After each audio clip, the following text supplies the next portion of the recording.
Hey guys, and welcome to another edition of Burton Borders. Last week I was doing these videos in the hot sunshine in my egg chair in the garden. Today I'm doing it in my car with, if you can hear the rain battering against the windscreen. The temperature is like 11 degrees here at the moment. So welcome to the unpredictability of the British weather. And the British weather is just about as unpredictable as the stories we're hearing about Achraf Hakimi at the moment. So today's video we're going to talk about Achraf Hakimi, and we're going to do a little, I'm just going to speak a little bit about Jorginho as well. So welcome to Transfer Daily.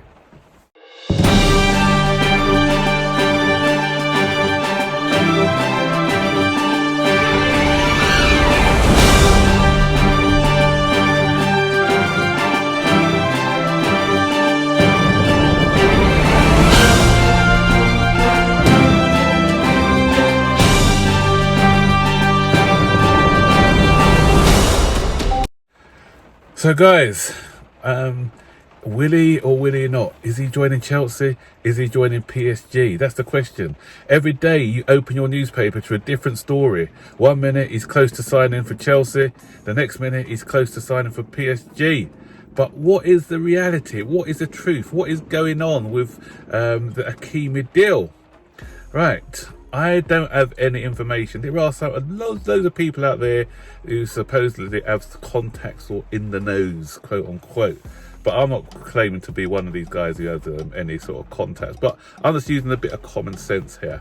And just let me know if this is my theory. Let me know if you agree with my theory. What we do know is that Inter Milan have got financial difficulties. We know about their owners being from China. They've withdrawn the funding, the Chinese government, because of what's happened with COVID. All the money's going into that. So they're owned by some Chinese owners. They need to raise money, and they need to raise it by the 30th of June. And this is for accounting purposes, I think. Otherwise, they're going to be in deep trouble. So that's how much we do know.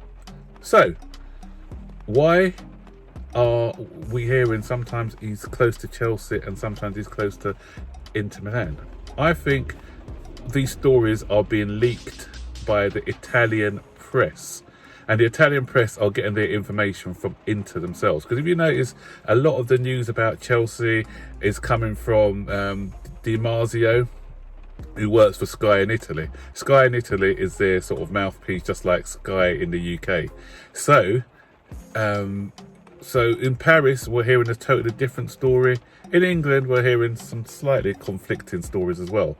So I think what Inter Milan are trying to do is create a bidding war between Chelsea and PSG. Are Chelsea even interested in Hakimi? We don't know. Obviously we do know that there was some interest, and there's interest in different players. When someone comes available, there are talks of interest, but how far this has gone, we're not sure, because even Fabrizio Romano has said that Chelsea have inquired, but no official bid has been placed. That's what he said. But if you're looking at the Sky in Italy, what they're saying is that Chelsea are making progress in their talks with Inter Milan over Hakimi, and so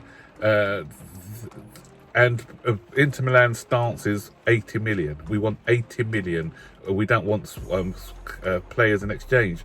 But then we're hearing that Marco Alonso is a player that interests them. So I don't know what is going on. But so if you say, okay, Chelsea are close to signing him, which was the news that we heard on Friday, I believe, and then Friday evening we heard, PSG are now back favourites, and they've made an improved offer for the player. So what it is I think this news has been leaked that they've made an improved offer so that Chelsea can then up their offer, because the last I heard is that Chelsea were now prepared to pay the 80 million what Inter want. Yeah, there's something not quite right about this story for me. Um, what I would do is like a cat and mouse thing. I would just, you know what, Chelsea are quite stacked in this position. Reece James can play there. We've got Livramento coming through. You know, I'm one who thinks if a world-class player is available, then we've got to try to get him. But everyone has a price. So the thing is, we know how desperate Inter are.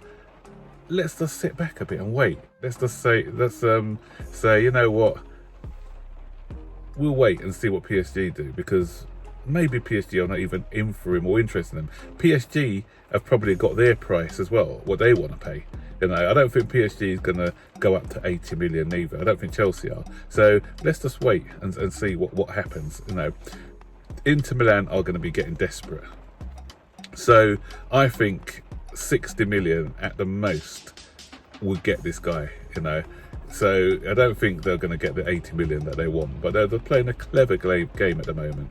But I think Chelsea's negotiators are, you know, they're too clever to fall for that. Because I said that's not a desperate need for it. If it was a striker, a stellar striker, who's going to, like Lukaku, for instance, then yeah, maybe they're Chelsea, because we know that Chelsea need a striker. So maybe they'll say, yeah, you know what, we'll try and get him. But for a position that we don't really need to strengthen, I don't think that we should be going all out and splashing out 80 million, 60 million at the most for me.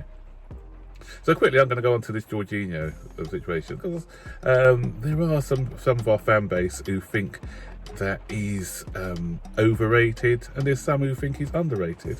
And I sit somewhere in the middle. I think he's a good player. I don't think he's rubbish like some fans do, but I don't think he's a world class. You know, and I did a little tweet, and these people yesterday about this, and there's been a bit of interaction on it. You know, obviously you've got the pro Jorginho's one side, and you've got the anti Jorginho's on the other side, going at each other. So, what do you guys think? For me, this is my thing. As I said, good player, but he's great for Europe. I'll give you that, because you look at his stats in Europe, he's finished top in about 3 of the 6 stats tests that they do, and he's so in a slower pace, because European games is not the hustle and bustle of the Premier League where he can dictate the game a bit more. So I think he works well in Europe. He works well in the Italian league, and that's why I think he's having such a great Euros as well, because again, that's a slower tempo than what you see in like Premier League football. But week in, week out in the Premier League, when he's up against some of these aggressive teams who'd like to press you high, he gets found wanting, because he gets caught in possession a bit. His play is a bit more hurried, so his passing becomes a bit more rash. So for me, in the Premier League, and don't get me wrong, he's hit and miss. So sometimes he'll have some great games, but sometimes he'll have some howlers. You know, there's no kind of in between with him.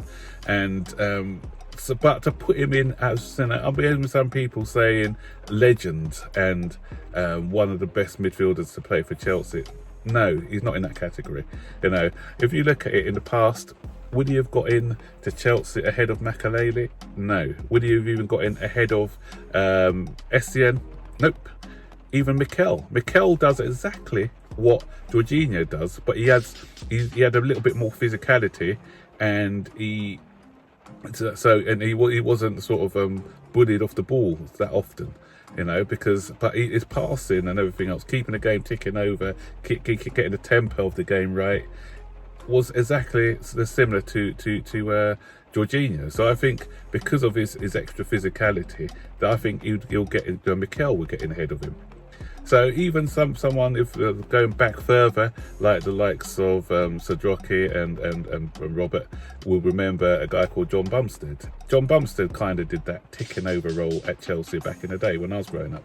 So he's off that kind of level, I think, as well. So to put him in as legendary and what some of these guys, that's just OTT, and this is a lot of these hipster supporters who are elevating him to these highs. You know, for me, good midfielder for us. You know, not rubbish, but not great, not brilliant, but just does the job for me. And you know, if I was to mark him, if I was doing a school rating and you've given him you know, for attainment, you'll get a B for me. He's a B midfielder. He's not an A midfielder. He's not a C midfielder. He's just a B.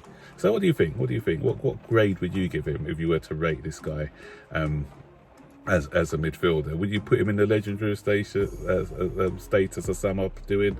Do you think he's not good enough, or do you just think he is okay, like I do? He's just a good, decent midfielder.